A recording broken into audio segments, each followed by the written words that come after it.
Subscribe now, because what you're about to read will prove that sometimes the person you've overlooked for years is the one who's been completing you all along. A 35-year-old tech CEO who's built a 200-person company but can't remember the last time he felt truly alive, attends his firm's annual masquerade ball and kisses a mysterious woman in a burgundy dress, then watches her vanish into the night, like Cinderella. She's intelligent, authentic, makes him feel things he thought he'd lost forever. He spends a week searching for her, asking everyone, checking guest lists, driving himself crazy. What he doesn't know is she's been sitting 20 feet from his office door for 3 years, invisible behind glasses and a ponytail, preparing his coffee every morning at 7, organizing his entire life.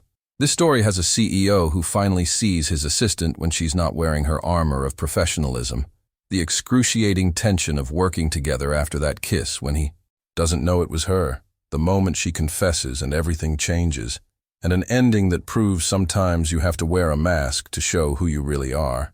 Don't miss how one night, one kiss, and the courage to be seen can rewrite everything. Monica Szymanski stood before the mirror in her small studio apartment in Queens, barely recognizing the woman in the reflection. The burgundy gown clung to her figure, and an ornate Venetian mask, gold with tiny crystals, covered the upper part of, her face. Her hair, usually pulled back in a simple bun, cascaded in loose waves over her shoulders. She looked different. Not like the CEO's assistant who arrived at the office every morning at 7 to prepare coffee and sort documents. She looked like someone else entirely. I shouldn't go, she whispered to herself, adjusting the mask. But the invitation lay on the side table, elegantly embossed. Annual Masquerade Ball, the Plaza Hotel, 9 p.m. She'd received it as one of the few assistants in the company. Normally, she would have declined, but her friend Katie from the marketing department had been insisting for weeks. Monica, you've worked there for 3 years and never gone to a single company event. You need to live a little, Katie had said. Besides, it's a masquerade ball. No one will recognize you. You can be whoever you want for one night. And it was that sentence that convinced Monica. One night. No one would know. Monica was 28 years old and had spent most of her adult life working. After graduating with an economics degree, she'd found work as an assistant at Pawlowski Tech Solutions, one of the fastest-growing technology companies in the country. She was good at what she did, discreet, organized, always one step ahead of everyone. But somewhere along the way, her life had become nothing but work. Days blurred into one continuous stream of meetings, reports, and phone calls. She couldn't remember the last time she'd done something for herself. She glanced at her watch. 8:45. If she was going, she needed to leave now. She took a deep breath, threw on her coat, and walked out of the apartment. The taxi stopped in front of the Plaza Hotel at exactly 9 o'clock. Monica stepped out carefully, mindful of the high heels she'd borrowed from Katie. The hotel's facade glittered with thousands of lights, and a red carpet stretched before the entrance. A doorman in livery opened the door for her with a slight bow. She felt her heart beating faster. This was like entering another world. Inside the ballroom, opulence worthy of movie sets reigned. Crystal chandeliers cast soft golden light on a crowd of elegantly dressed guests in masks, some simple and minimalist, others extravagant, adorned with feathers and precious stones. An orchestra played a waltz, and couples spinning on the dance floor looked like figures from another era. The scent of expensive perfumes mixed with the aroma of champagne and fresh flowers. Monica took a deep breath and moved deeper into the crowd, feeling simultaneously invisible and exposed. No one looked at her like Miss Monica from the secretarial pool. Tonight, she was just a woman in a burgundy dress. She found an empty table at the edge of the room and sat, observing the crowd. She recognized a few people despite their masks. The CFO by his characteristic posture, the head of HR by her laugh. But most guests remained anonymous, hidden behind their masks. It's a strange feeling, not being recognized, she thought. Strange, but liberating at the same time. A waiter approached with a tray of champagne. She took a glass, thanking him quietly. Alcohol wasn't her habit, but tonight she felt she needed something to give her courage. Claudius Pawlowski stood at the bar, holding a glass of whiskey he'd barely touched. His black mask, simple, covering only his eyes, contrasted with a perfectly tailored navy suit. He was 35 years old, CEO of one of the most dynamic tech companies in the country, and yet he felt incredibly tired this evening.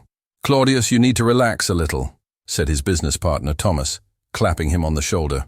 "This is a company party, not investor negotiations." "I know," Claudius replied dryly, "but you know I hate these things. That's exactly why you should dance with someone. Stop standing here like a statue." Claudius rolled his eyes. Thomas was right, of course, but the truth was that Claudius felt increasingly isolated from normal life.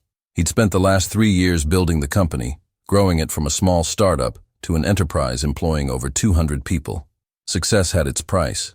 He had no time for personal life, for real relationships. Every woman he met seemed interested in his position, money, influence. No one looked at him as a human being. Maybe that's why he'd agreed to this masquerade ball. Maybe he'd hoped that under the cover of anonymity he'd find something authentic. His gaze involuntarily swept across the room, and then he saw her.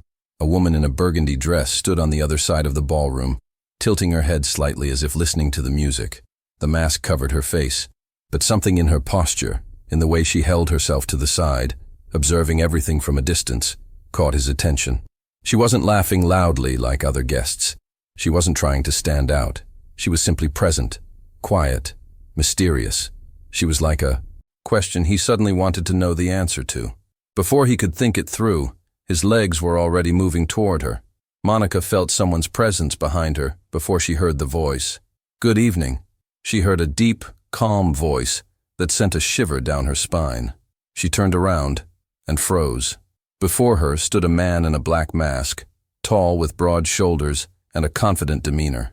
Something about his posture seemed familiar, but through the mask, she couldn't see enough to recognize him. His eyes, dark blue, intense, looked straight at her. "Good evening," she replied quietly, trying to make her voice sound confident. "Would you dance with me?" he asked, extending his hand. Monica hesitated for a fraction of a second. She knew she should refuse. She knew this was dangerous, but the mask gave her courage she'd never had. "Yes," she said, and took his hand. His hand was warm, strong, certain. He led her to the dance floor, and Monica felt her heart beating faster. When they all found their place among other dancing couples, he placed his hand on her waist, and she instinctively placed hers on his shoulder. The orchestra began playing another waltz, slow, melancholic, and they began to dance. The dance was like a dream. Monica wasn't an experienced dancer, but he led her so confidently that she could only surrender to the rhythm. She felt the warmth of his body, the scent of his cologne, something fresh with notes of cedar and citrus. His hand on her waist was firm but not intrusive. He held her as if she were something precious. They didn't speak for the first minute, just moved to the rhythm of the music in perfect harmony. Monica closed her eyes for a moment, allowing herself to feel the music, his presence, the magic of this moment. "You're mysterious," Claudius finally said, his voice low, almost intimate. "It's the mask," Monica replied with a slight smile. "No, it's you." Monica felt her cheeks growing hot. This man had something that made her feel seen, really seen, for the first time in a very long time. Not as an assistant, not as someone in the background, but as a woman. "And you?" she asked, trying to redirect attention from herself. "You're equally mysterious." "Maybe that's the point of such balls," he replied quietly. "We can be anyone, or no one," Monica added. For a moment they looked into each other's eyes, and the entire crowd around them seemed to disappear. Monica felt this was dangerous, too dangerous, but she couldn't stop herself. Something about this man attracted her like a magnet. "Who are you in everyday life?" Claudius asked. Monica hesitated. "No one special. I work in an office." "That says very little," he stated with a slight smile. "But I respect secrets." "And who are you?" "Someone who works too much and lives too little," he answered honestly. Monica felt a strange connection with this stranger. They both seemed to be in the same place, lost in their own lives, searching for something real. "Maybe tonight is a chance to change that," she said quietly. "Maybe you're right." When the music ended, Claudius didn't release her hand immediately. For a moment they stood like that, looking at each other, while other couples left the dance floor. "Maybe we could step out on the terrace?" he asked. It's a bit stuffy in here. Monica nodded, letting him lead her through the crowd. His hand still held hers, gently but firmly. They passed through elegant French doors onto a long terrace overlooking the illuminated Fifth Avenue. Light snow was falling, and the air was sharp and clean. Monica took a deep breath, feeling the cold soothe her heated cheeks. The city stretched before them like a glowing painting. Old buildings covered with white powder, streets glistening with snow and lamplight. "It's beautiful," Monica said, looking at the city. "Yes," Claudius agreed. But when she turned around, she saw he was looking at her, not the view. Her heart beat harder. They now stood on a half-empty terrace. Only a few other couples were scattered in the distance. Snow fell around them like a movie scene, and the silence was almost tangible. "I don't know who you are," Claudius said quietly, stepping closer. "But I feel like I have to do this." And before Monica could respond, his lips touched hers. The kiss was gentle at first, almost questioning, as if asking permission. But when Monica didn't pull away, only responded to the kiss, it became deeper, more intense. His hands framed her face, and she let her hands rest on his chest, feeling his heartbeat under the fabric of his suit. The world disappeared. There was only her, him, and this moment. Snow fell around them, but Monica felt only the warmth of his lips, the scent of his skin, the electricity between them. When they finally pulled apart, both were breathing faster. Claudius looked at her with a mixture of wonder and something deeper. "I'm sorry," he murmured. "I shouldn't have—" "Don't," Monica interrupted quickly. "Don't apologize." But panic was slowly creeping into her mind. What had she just done? Kissed a stranger at a company ball? What if someone saw them? What if this came out? "I have to go," she said suddenly, stepping back. "Please don't leave," Claudius said, extending his hand. "I don't even know your name."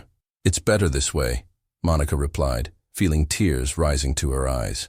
And before he could stop her, she turned and ran back into the ballroom, pushing through the crowd, leaving him alone on the snowy terrace. Monday morning, 6:30. Monica's alarm went off mercilessly, pulling her from restless sleep. She reached out and turned it off, staring at the ceiling of her small bedroom. All weekend, she couldn't stop thinking about Friday evening, about the kiss, about the stranger in the black mask, about how she'd fled like a coward, leaving him on the terrace. Who was he? That question had given her no peace for 2 whole days.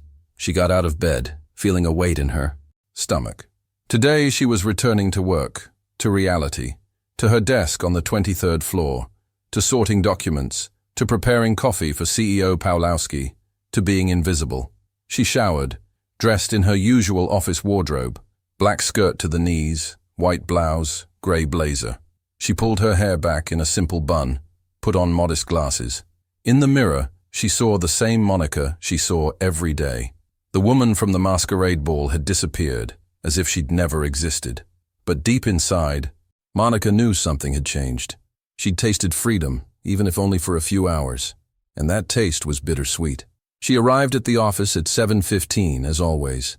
The Pawlowski Tech Solutions building towered over downtown Manhattan, a modern skyscraper of glass and steel. Monica passed through the revolving doors, greeting the security guard, and got into the elevator. On the 23rd floor, silence reigned. Most employees didn't arrive until around 8 or 9, but Monica was always first. She liked these quiet moments before the chaos of the workday. Her desk was located in a spacious open area just outside the CEO's office door. She set down her purse, turned on her computer, and went to the kitchen to prepare coffee.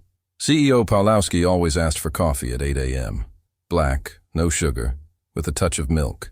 Through 3 years of work, she'd learned his habits, preferences, daily rhythm. She knew when he needed quiet and when he could be interrupted. She knew which documents he liked printed and which he preferred to read on screen. She was a perfect assistant, almost invisible but indispensable. But she'd never really known him. Their conversations were limited to work.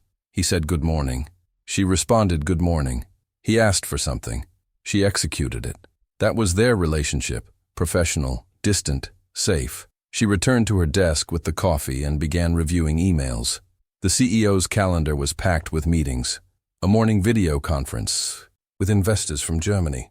An afternoon presentation for a potential client. An evening board meeting. A typical day in the life of Claudius Pawlowski. At 7:55, she heard the characteristic sound of the elevator. She looked up and saw the doors open. CEO Pawlowski stepped out of the elevator, and Monica's world stopped. Claudius Pawlowski walked with confident stride toward his office, carrying a briefcase of documents. He wore a navy suit, perfectly tailored, white shirt, and burgundy tie. His dark hair was carefully combed, and his face wore an expression of concentration. But it wasn't his outfit or posture that captured Monica's attention. It was his eyes, the same dark blue, intense eyes that had looked at her through the black mask Friday evening. No, it's impossible. Monica felt blood draining from her face. Her hands trembled, and her heart began beating so loudly she was certain everyone could hear it. It was him, the man from the ball, the man she'd kissed, her boss. "Good morning, Miss Monica," Claudius said, passing her desk. His voice was polite, but indifferent, the same voice as always. "Good morning, Mr. Pawlowski," Monica stammered, praying her voice wouldn't shake. "Did you prepare the coffee?" he asked without looking at her, already opening his office door. "Yes, it's on your desk." "Excellent. Please also bring me this week's schedule. We need to review some appointments." "Of course. I'll bring it right away." Claudius entered the office and closed the door behind him. Monica remained alone, staring at the closed door, feeling her world falling apart. He didn't recognize her. Completely. He looked at her the same way he always did, like part of the office furniture, like someone who was just there, did her job, and disappeared. And she had kissed him, kissed her boss without even knowing it. Monica rested her head on her hands, trying to catch her breath. She had to stay calm. No one could find out. She couldn't find out. This had to remain a secret. The next few hours were torture. Monica had to enter the CEO's office, bring documents, take notes on his instructions, and with her entire being she tried to behave normally. But every time she looked at him, she saw that man from the terrace. She felt his hands on her face, the taste of his lips, and he didn't even look up at her. Around 11, Katie from the marketing department burst into her desk with a wide smile. "Monica, how was the ball? I saw you for a moment, but then you disappeared," she whispered excitedly, leaning over the desk. "It was fine," Monica replied uncertainly. "Just fine, but you wore my dress. Tell me you at least danced with someone." Monica hesitated. "I danced with one man." "And?" Katie practically bounced with curiosity. "And nothing. We danced, we talked, that's all." "Monica, you're hopeless," Katie sighed, but her eyes sparkled with amusement. "Well, at least you left the house. That's progress." At that moment, the CEO's office door opened. Claudius came out holding his phone to his ear. "Yes, I understand.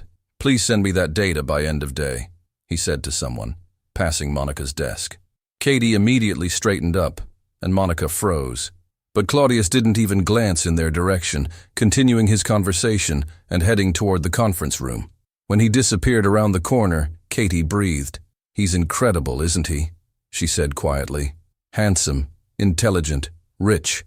All the girls in the company dream about him." Monica didn't respond. She couldn't. "Okay, I need to get back to work," Katie said. "But promise me next time you'll be more open. Life's too short to just sleep through it." "I promise," Monica lied.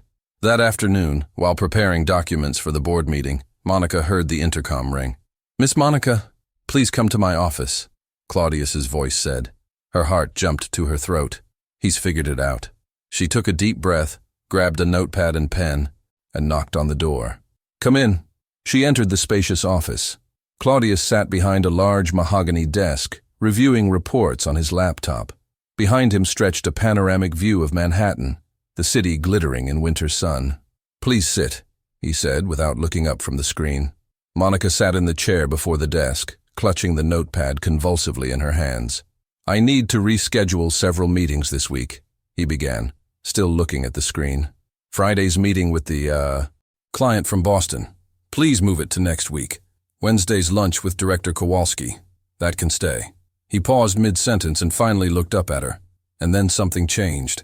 His eyes met hers, and for a fraction of a second Monica saw a flash of surprise, as if something struck him, as if something about her looked familiar. He narrowed his eyes, studying her for a moment longer than usual. "Miss Monica," he began slowly, his voice sounding different. "Haven't we met somewhere?" "Outside of work. I mean—" Monica felt her stomach tying in knots. "No, Mr. Pawlowski," she replied, trying to keep her voice stable. "I've worked here for 3 years, but we've never met outside the office." Claudius looked at her for another moment, as if trying to remember something. Then he shook his head. "I apologize. I must be mistaken." He continued giving instructions, but Monica saw his gaze returning to her more often than usual. "That's all for now," he said finally. "Thank you." Monica stood quickly and almost ran out of the office. Only when the door closed behind her did she allow herself a deep breath. He's starting to suspect something. The rest of the day passed in tension. Monica performed her work mechanically, avoiding eye contact with the CEO whenever she had to enter his office. And he seemed distracted, thoughtful, as if something was troubling him. At 6 p.m., most employees began leaving the office. Monica stayed longer, as she often did, wanting to finish some reports. Around 7, she realized she was practically alone on the floor. The lights in the CEO's office were still on. As she was packing her things, she heard the office door open. Claudius came out carrying his coat and briefcase. He looked tired, as if the day had been as heavy for him as for her. "Miss Monica, you're still here?" he asked, clearly surprised. "I was just finishing a few things," she replied, avoiding his gaze. "You should go home. It's late." "I'm going now, Mr. Pawlowski." Claudius stood for a moment as if wanting to say something, but finally just nodded. "Good night, Miss Monica." "Good night." He looked at her for another moment, and in his eyes was something Monica couldn't read. Then he turned and headed toward the elevator. When the elevator left, Monica finally allowed herself to relax her shoulders. But she knew this wasn't the end. Something had changed. Claudius was starting to notice her, and that was dangerous. Very dangerous. That night in his luxury apartment in downtown Manhattan, Claudius Pawlowski stood by the window, looking at the city and holding a glass of whiskey. He couldn't stop thinking about that woman from the ball, about her kiss, about how she'd fled before he could find out who she was. All weekend he'd tried not to think about her, but he couldn't.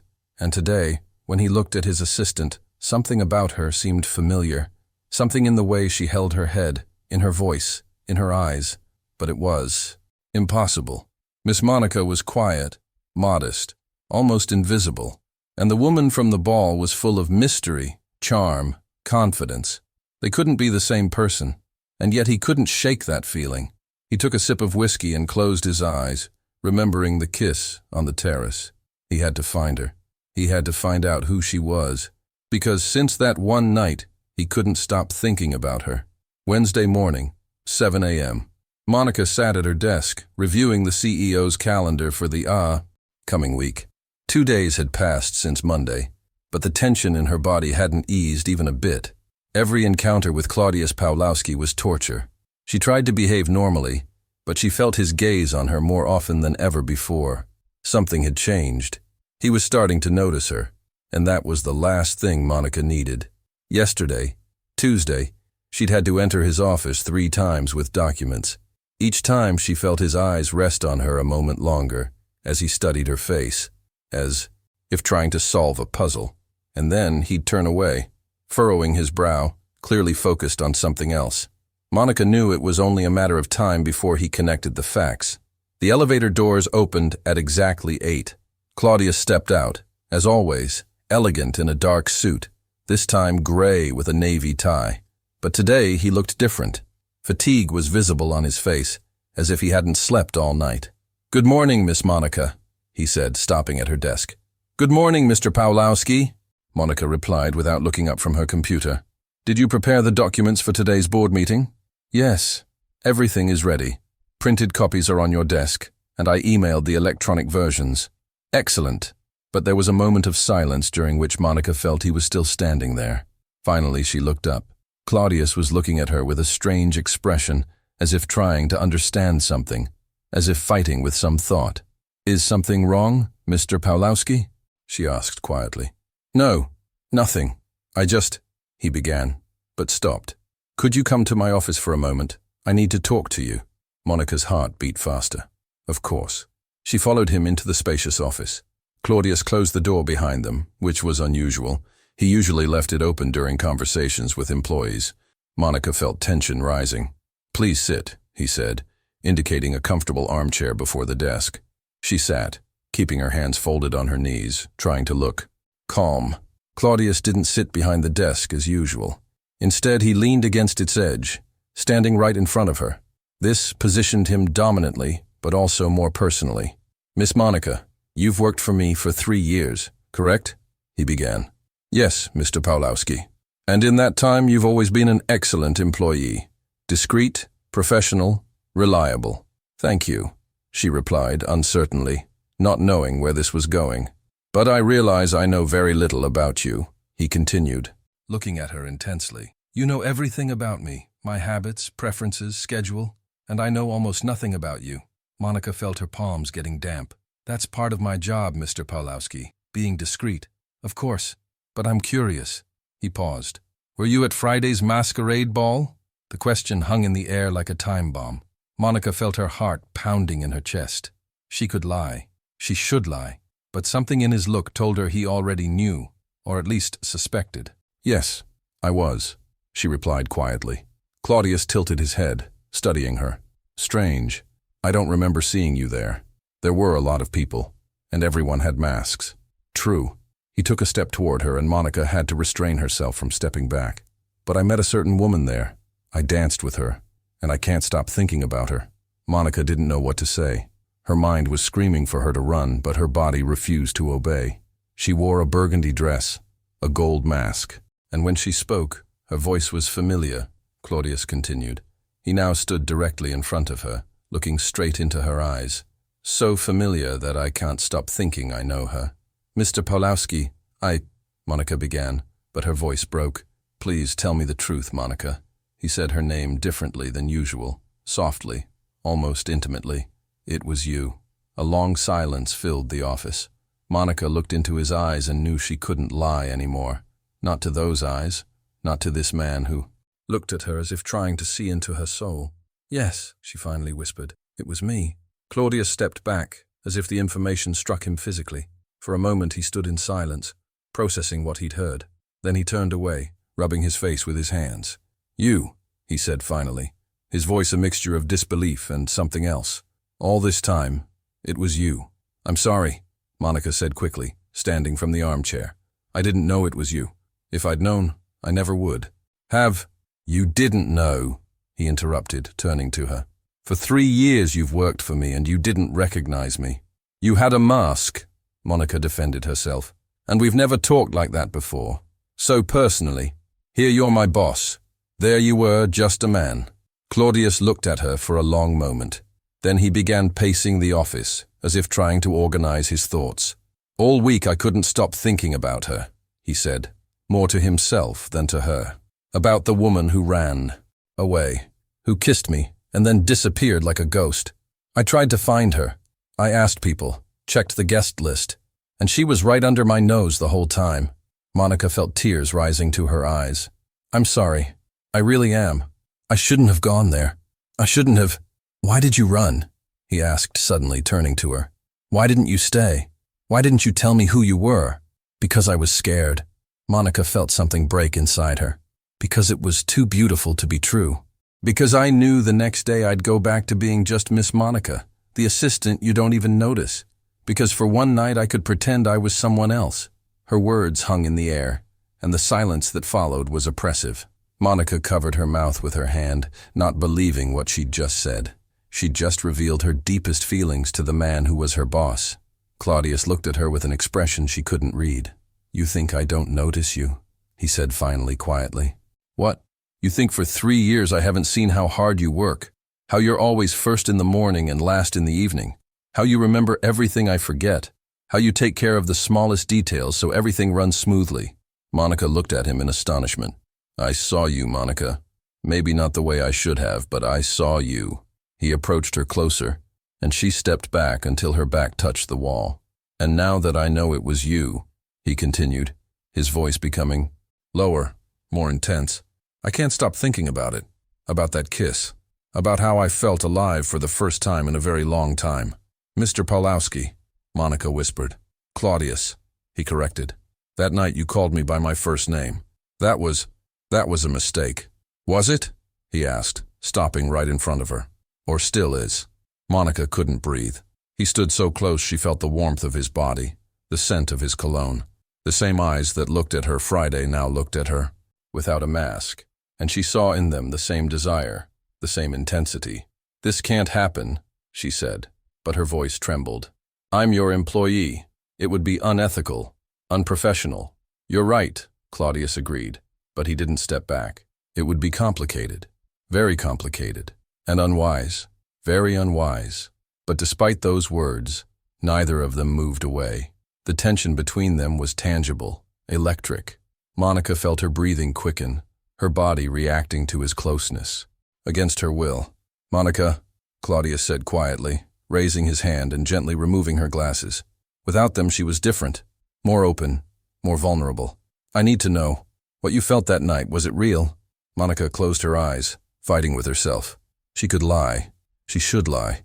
But she no longer had the strength for another lie. "Yes," she whispered. It was real. And when she opened her eyes, she saw him smiling. The first genuine smile she'd ever seen from him. At that moment, there was a knock at the office door. They both immediately stepped apart. Claudius cleared his throat, returning to his professional posture. "Come in," he said loudly. The door opened and Thomas, Claudius's business partner, stood in the doorway. "Claudius, we need to discuss that contract with," he began, but stopped seeing Monica. "Oh, sorry. Am I interrupting?" "No, we just finished," Claudius said quickly. "Miss Monica, thank you for the conversation. Please prepare those documents we discussed." "Of course, Mr. Pawlowski," Monica replied, trying to make her voice sound normal. She quickly left the office, passing Thomas. When she returned to her desk, she sank into her chair, feeling completely exhausted. What had just happened? She'd just admitted to her boss that she felt something for him during the ball, and he'd said he did too. This was madness, complete madness. The rest of the day passed in a strange atmosphere. Monica tried to work normally, but she felt Claudius's gaze on her every time she had to enter his office, and he behaved professionally. But there was something new in his eyes, warmth, interest, the promise of something more. Around 5 p.m., most employees began packing up. Katie stopped at Monica's desk. "Are you coming with us for coffee? A few of the girls want to go to that new cafe on the corner." "Thanks, but I still have some work," Monica replied.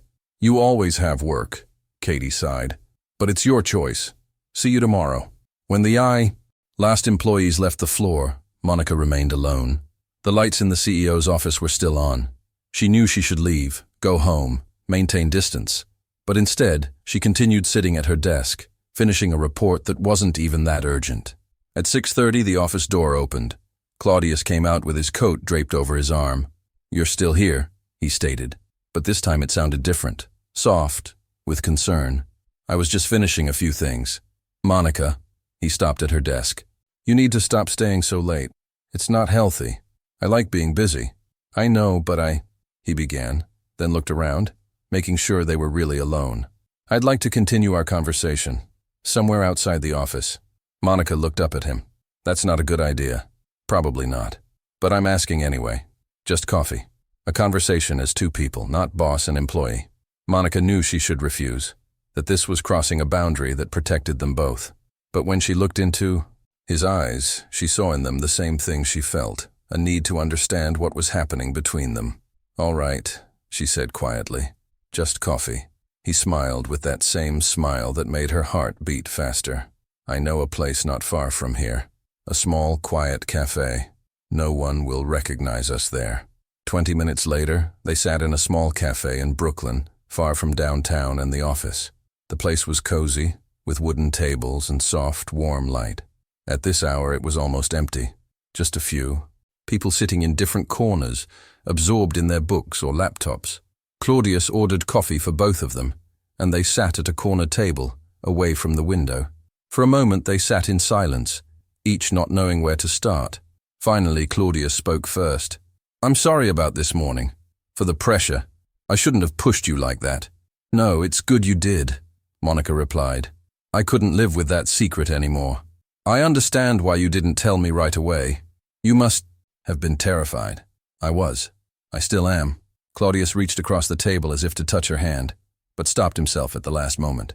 Monica, I need to tell you something. Since that night, since the ball, something changed in me. I felt something I hadn't felt in a very long time, and now that I know it was you, it makes even more sense. But I'm your assistant, Monica reminded him. This can't work. People will talk. The company. I know about all the complications, he interrupted. Gently. I know it will be difficult. But does that mean we shouldn't even try? Monica looked at him, seeing sincerity in his eyes. This man who'd always seemed so distant, so inaccessible, now sat before her, opening up in a way that was almost painful in its authenticity. I don't know if I can, she whispered. I don't know if I'm strong enough for what people will say. The stares, the gossip, the judgment. You don't have to decide now, Claudius said. But give us a chance to get to know each other. Really know each other. Not as boss and employee, as Claudius and Monica. What about work? We'll find a solution. Maybe you could transfer to another department. Maybe we could. But I like my job, Monica interrupted. I like what I do, and I don't want to lose it because of this. You won't lose it. I promise you, whatever happens, your job will be safe. Monica wanted to believe him, desperately wanted to believe that they could somehow work this out, that they could have, what began that night at the ball. I need time, she said finally, to think this through. Claudius nodded. You have as much time as you need. They drank their coffee in more comfortable silence. They talked about small things, weather, books, movies, discovering they had more in common than they'd thought. And with each minute spent together, Monica became more certain of one thing. What she felt for Claudius wasn't just a momentary infatuation from a masquerade ball. This was something deeper, something real, and that was what terrified her most. Friday morning, 1 week after the ball, Monica stood before the mirror in her studio apartment, looking at her reflection. Exactly 1 week had passed since that evening that changed everything. 1 week since confessing to Claudius. 1 week of discovering that the man she'd worked for 3 years was someone completely different than she'd thought. The last few days had been like walking a tightrope, balancing between professionalism at the office and growing tension between them. They'd met for coffee after work. They talked for hours about everything and nothing, discovering each other. Claudius told her about his childhood in a small town in Pennsylvania, about how he'd built the company from scratch, about the loneliness of success, and Monica shared her dreams, fears, and how somewhere along the way she'd forgotten to live. But the question still remained unanswered. What now? Monica took a deep breath and left the apartment. Today she had to make a decision. She couldn't live in this limbo any longer. At the office, she found Claudius already in his office. She noticed that in recent days he'd been coming earlier. Was it coincidence? Or a way to spend a few extra minutes alone with her before other employees arrived? Good morning, she said, entering with his coffee. Good morning, Monica, he replied, and in his voice was warmth she'd never heard before. His eyes lingered on her a moment, longer before he returned to the documents on his desk. We have a meeting with investors at 10, she reminded him, setting the coffee on his desk, and lunch with a potential client at 1:30. I remember. Claudius looked up. What about you? How are you feeling? That question, so simple, so personal, still surprised her. For 3 years, no one in this office had asked how she felt. Good. A little tired, but good. You work too much, he stated with concern. Maybe you should take today off early. I can't. We have... Monica, he interrupted gently, standing from behind his desk. The company will survive one day without you. She smiled slightly. I'm not so sure about that. Claudius approached closer, and Monica felt the familiar acceleration of her heartbeat. This was dangerous. This closeness, this intimacy in the workplace. But she couldn't deny that she wanted it. Listen, he began. Director Kowalski canceled today's lunch, so I have a free afternoon. Maybe we could go somewhere outside the city, talk in peace. Monica hesitated. This was another boundary to cross. But deep inside, she knew she'd already made her decision. She'd made it the moment she first looked at him that night at the ball. All right, she whispered. Where will we go? It's a surprise. At 11, they were in Claudius's car, an elegant black sedan, driving north from Manhattan. Monica looked through the window at snow-covered fields, at small towns sliding past. They didn't talk much. There was no need. The presence itself was enough. After an hour's drive, Claudius turned onto a smaller road leading through forest. Finally, they stopped in front of a beautiful wooden house hidden among trees with a view of a frozen lake. "What is this place?" Monica asked, getting out of the car. "It belongs to my family," Claudius explained. "I come here when I need to escape from the city, from everything." Inside was simple but cozy. Wooden walls, a large fireplace, comfortable furniture. Claudius lit a fire while Monica stood by the window, looking at the winter landscape. "It's beautiful," she said quietly. "Like you," Claudius replied. Monica turned, surprised. Claudius stood by the fireplace, looking at her with an intensity that took her breath away. "Claudius, let me finish," he requested, approaching her. "Over the last week, I've gotten to know you better than in all 3 years. And the more I know about you, the more certain I am that that night wasn't an accident, that what's between us is real." Monica felt tears rising to her eyes. "But what about work? What about what people will say?" "I've thought about it," he said calmly. "I talked to Thomas. You can remain an assistant, but you'll report directly to him, not me. Or we can transfer you to the project management department, where your skills will be equally valuable. The choice is yours." "You've thought through all this?" "Of course, because I want to be with you, Monica. Not as your boss, but as a man who found in you something he's been searching for his whole life." "What if it doesn't work out?" she asked quietly, revealing her greatest fear. "What if we destroy this before it really begins?" "That's a risk," he admitted. "But isn't it worth trying? Don't you prefer to know, rather than spend your whole life wondering what could have been?" Monica looked into his eyes and saw sincerity, determination, and something else. Hope. This strong, confident CEO was now vulnerable, open, waiting for her answer. And suddenly everything became clear. "Yes," she said, smiling through tears. "I want to try." Claudius smiled widely, a genuine, joyful smile, and pulled her to him. His lips found hers in a kiss that was both gentle and passionate, full of promises and hope. This was a kiss without masks, without secrets, without pretense. This was a kiss between two people who'd finally found each other. When they pulled apart, Monica rested her head on his chest, listening to his heartbeat. "It will be hard," she whispered. "I know," he replied, kissing her hair. "But we'll be together." They spent the rest of the day in that house, talking about everything, their dreams, plans, how to organize it all. Claudius told her about his idea for a new project at the company that he wanted her to lead. Monica shared her ideas for improving processes that she'd never mentioned before, afraid they'd be dismissed. "Why didn't you ever tell me about this?" he asked, clearly impressed by her vision. "These ideas are brilliant." "Because I didn't think you'd listen," she admitted. "I was just an assistant."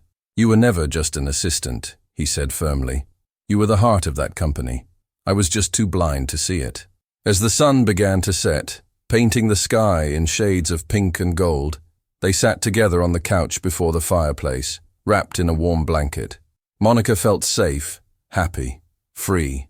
For the first time in years, she felt she was exactly where she should be. "You know, what's funny?" she said quietly. "If I hadn't gone to that ball, if I hadn't put on that mask, none of this would have happened." Claudius laughed softly. "Sometimes we need a mask to show who we really are. That's a paradox," she stated. "But true." Monica lifted her head, looking into his eyes. "And now what?" "Now," he said simply, "we live without masks, as ourselves, and see where it takes us." Monday morning, Monica entered the office with a new sense of confidence. Today she had a meeting with Thomas to discuss her transfer to the project management department. It was a good decision. It would allow her to develop professionally while avoiding conflict of interest. Claudius was already in his office, but when she passed, he looked at her through the glass door and smiled, discreetly but warmly. She returned the smile. "Hey, Monica," Katie called, approaching her desk. "Have you heard the rumors?" "What rumors?"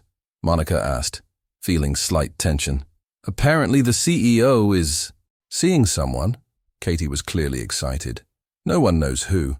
But Thomas said Claudius has been in a completely different mood lately. More human, you know?" Monica smiled slightly. "That's good that he's happy." "Yeah, and they say he's planning some changes in the company, new projects, promotions. Maybe things will finally change for the better. Maybe, Monica agreed. When Katie left, Monica returned to her work with a light heart. Yes, there would be gossip. Yes, it would be hard. But she was ready. They were ready. That evening, when the office emptied, Claudius came out of his office. Monica was just packing her things. "Feel like dinner?" he asked casually. "Always," she replied with a smile. They left together side by side, but not too close, still maintaining the appearance of professionalism. But in the elevator, when they were alone, Claudius took her hand in his. "Thank you," he said quietly. "For what?" "For courage, for trust, for giving us a chance." Monica squeezed his hand. "Thank you for seeing me, really seeing me."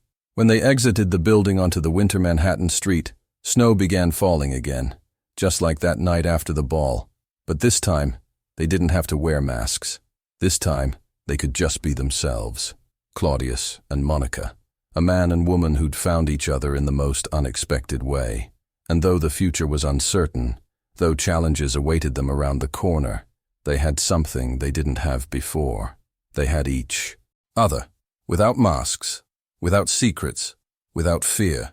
And that was all they needed. Over the following months, their relationship blossomed. Monica transferred to the project management department, where she quickly proved her worth, leading innovative initiatives. The company thrived under their combined influence. He with strategic vision, she with organizational talents and empathy for employees. Gossip eventually died down when people saw this wasn't a fleeting romantic adventure, but a real relationship built on mutual respect and support. Some were skeptical at first, but results spoke for themselves. The company was stronger, more humane, more united. A year later, during another masquerade ball, this time organized for the company's 10th anniversary, Claudius and Monica stood on the same terrace where it all began, this time without masks. "Do you remember?" he asked, embracing her waist. "How could I forget?" she replied, resting her head on his shoulder. "Who did you think you'd be a year from now when you stood here that night?" Monica thought about it. "Certainly not this. Happy, fulfilled, in love with my boss." "Former boss," he corrected with a smile. "Right, with my life partner." Claudius kissed her temple. "Sometimes the best things in life come when we stop pretending and allow ourselves to be ourselves. And sometimes we need a mask to finally show our true face," Monica added. They stood like that, looking at illuminated Manhattan, knowing their story, which began with a chance kiss on a snowy terrace, was just the beginning of something beautiful, real, and lasting. They didn't need masks. They didn't need secrets. They only needed each other, and the courage to accept love that came in the most unexpected way. And they lived happily, not because everything was perfect, but because they had each other, without masks, without pretense, without fear. If this story moved you, remember, the person you walk past every day might be the one who completes you. Share this with someone who needs to hear that being invisible at work doesn't mean you're not extraordinary. That one moment of courage to be yourself can rewrite your entire life. That the right person will see you even when you're hiding. And that sometimes you have to wear a mask to show who you really are. Subscribe if you believe in assistants who are the backbone of companies but never get credit. In CEOs who finally wake up and see what's been in front of them. In masquerade balls that strip away more than faces. And in the radical idea that professional boundaries exist until you meet the one person who makes you question every rule. Because sometimes all it takes is one kiss, 1 week of searching, and the courage to say, "It was me," to change everything.